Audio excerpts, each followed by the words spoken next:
ఈ కార్యక్రమం ఏర్పాటుకి గ్రౌండ్ ఇవ్వడం జరుగుతుందండి. అలాగే అన్ని రకాలుగా ఆయన ప్రోత్సహించడం జరిగింది. థ్యాంక్ యూ అండి. మా అసోసియేషన్ సభ్యుల తరఫున అందరి తరఫు నుంచి కూడా సాయి కుమార్ గారికి ధన్యవాదాలు తెలియజేసుకున్నాం.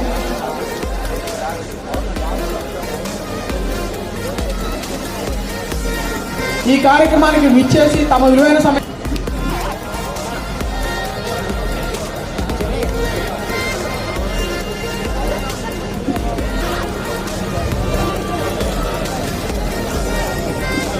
థ్యాంక్ యూ అండి. Thank you for your coming.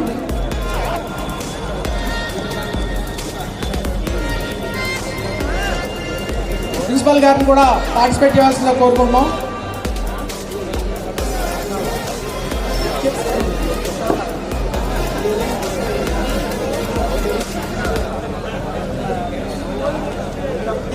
Kiran గారికి